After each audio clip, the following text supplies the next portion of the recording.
Ladies and gentleman, आज हम अपने लेसन को पढ़ेंगे। आज हम शेयर करेंगे आपके साथ the usages of modal verbs.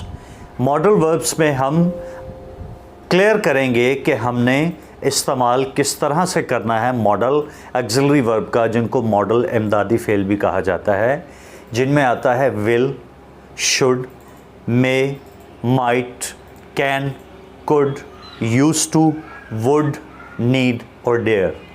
हम इनका इस्तेमाल करेंगे प्रॉपरली कि ये किस तरह से हम अपनी डेली रोज़मर्रा बोलचाल में और अपनी रिटन स्टेटमेंट्स में इनका इस्तेमाल कर सकते हैं। किस तरह? सबसे पहले मैं आपके साथ शेयर करूंगा कि हम लैंग्वेज को 3 स्टेप्स में डिवाइड कर देते हैं।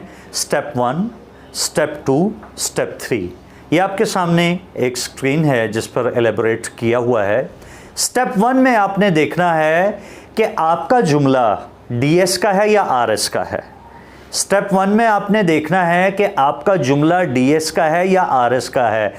डीएस क्या होता है मैंने आपको ऑलरेडी शेयर किया है कि जिस जुमले में काम के करने वाला मौजूद हो, तो जो करने वाला होता है वो डूअर होता है और उसी को सब्जेक्ट बनाते हैं और वो डीएस का सब्जेक्ट कहलाएगा, वो जुमला डीएस के सब्जेक्ट वाला कहलाएगा। और आरएस क्या होता है? जिस जुमले में काम के करने वाला मौजूद ना हो लेकिन वो मौजूद हो जिस पर काम हो रहा है, वो हमारा आरएस का सेंटेंस कहलाएगा। क्लियर? स्टेप 1 में हमने देखना है कि हमारा जुमला डीएस का है या आरएस का है। स्टेप 2 में हम मॉडल वर्ब्स को लाएंगे, मॉडल वर्ब्स का इस्तेमाल करेंगे, जिनमें आपके सामने विल है, शुड है, मे है, माइट है, कैन है, कुड है, यूज्ड टू, वुड, नीड और डेयर है। लेकिन आज हम सिर्फ एलेबोरेट करेंगे, आपके साथ डिस्क्राइब करेंगे विल और शुड का इस्तेमाल। क्लियर? स्टेप 3 में आ जाइए। स्टेप 3 डिपेंड करता है स्टेप 1 पे। अगर आपका जुमला स्टेप 1 में आपने आइडेंटिफाई किया कि जुमला हमारा डीएस है, तो स्टेप 2 में से वो जो मॉडल वर्ब हमने यूज़ करना है उसके बाद हमारा डीएस का फार्मूला वर्ब की पहली फॉर्म इस्तेमाल होगी।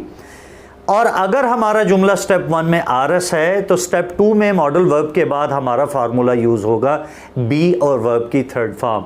चूँकि मैंने अर्ज़ किया आज हम सिर्फ विल और शुड का इस्तेमाल देखेंगे, तो सबसे पहले हम विल को देखते हैं जो कि फ्यूचर मेकर होता है, जो कि हमारा फ्यूचर मेकिंग स्ट्रक्चर सेंटेंस बताता है।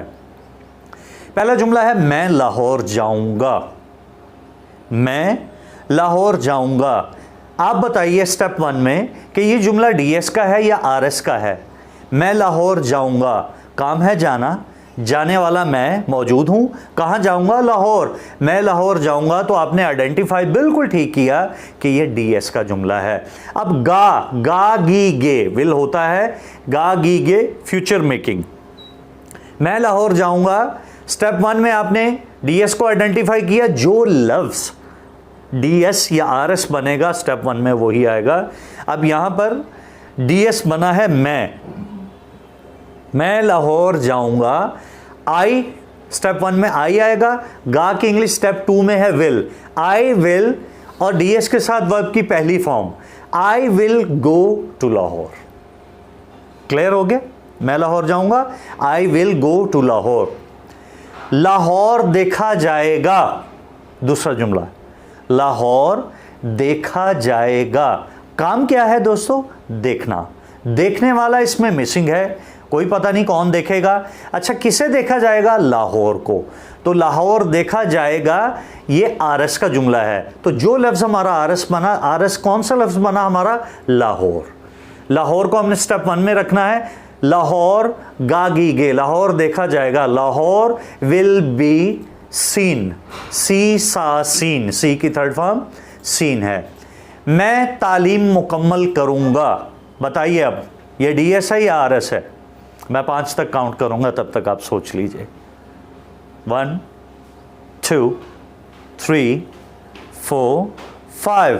एक्सीलेंट, आपने बिल्कुल ठीक आइडेंटिफाई किया कि यह हमारा जुमला डीएस का है। मैं तालीम मुकम्मल करूंगा, ये डीएस का जुमला है। I will complete education। Clear हुआ? I will complete education। उन्हें मुआफ कर दिया जाएगा, उन्हें मुआफ कर दिया जाएगा। काम है मुआफ करना? नहीं, मैं नहीं बताऊंगा, आप सोचेंगे। बताइए ये जुमला डीएस का है या आरएस का है? 5 काउंट करूँगा, 1 2 3 4 5। एक्सलेंट जवाब आपने दिया, ये आरएस का जुमला है। उन्हें मुआफ़ कर दिया जाएगा। अब उन्हें जो है हमारा आरएस बना है, इसको पहले हम स्टेप 1 में रखेंगे। दे विल, आरएस का फार्मूला क्या है, बी और third form, they will be forgiven, they will be forgiven. आखिरी जुमला आपके साथ एग्जाम्पलीफाई करूंगा, मेहमानों का इस्तकबाल किया जाएगा। क्या? मेहमानों का इस्तकबाल किया जाएगा।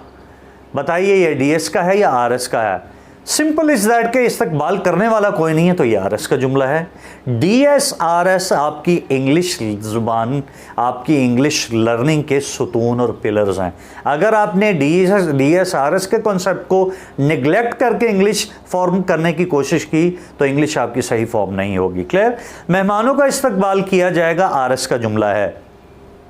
Guests will be welcomed, guests will be welcomed। तो डियर, मैं उम्मीद करता हूं कि आपको will का इस्तेमाल क्लियर हो गया।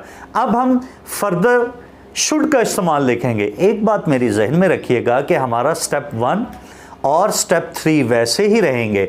हमारी जो शफलिंग और चेंजिंग होगी वो स्टेप 2 में मॉडल वर्ब्स की आएगी। अगर जुमला गा गी गे का है तो विल का इस्तेमाल होगा। अगर जुमला चाहिए का है, जो कि अब हम एलेबोरेट करेंगे, तो हम शुड का इस्तेमाल करेंगे। स्टेप 1 और स्टेप 3 वैसे ही हमारे शुड के साथ भी यूज होंगे। फॉर इंस्टेंस, हमें वालिदैन की इज्जत करनी चाहिए, हमें वालिदैन की इज्जत करनी चाहिए। बताइए ये डीएस का है या आरएस का है? डेफिनेटली ये डीएस का जुमला है। और किसका डीएस है? ये चाहिए का डीएस है। वी शुड रिस्पेक्ट पेरेंट्स, वालिदैन की इज्जत की जानी चाहिए, वालिदैन की इज्जत की जानी चाहिए। इसमें इज्जत करने वाला मौजूद नहीं है इस जुमले में, तो ये आरएस का जुमला है।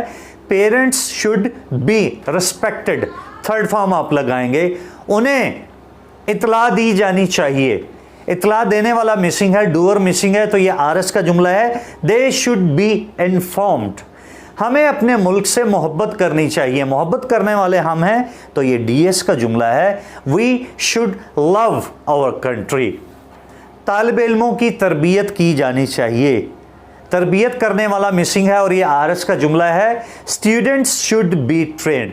तो दोस्तों, मैं उम्मीद करता हूं कि आज की हमारी इस वीडियो एलेबोरेशन से, आज के लेसन से आपको डीएस आरएस का कॉन्सेप्ट और डीएस आरएस का आप कॉन्सेप्ट साथ लेकर आगे विल और शुड का इस्तेमाल प्रॉपरली किस तरह आप कर सकते हैं, आज आपने ये सीखा। Thank you so very much. अपना बहुत ख्याल रखिएगा। अल्लाह हाफ़िज़।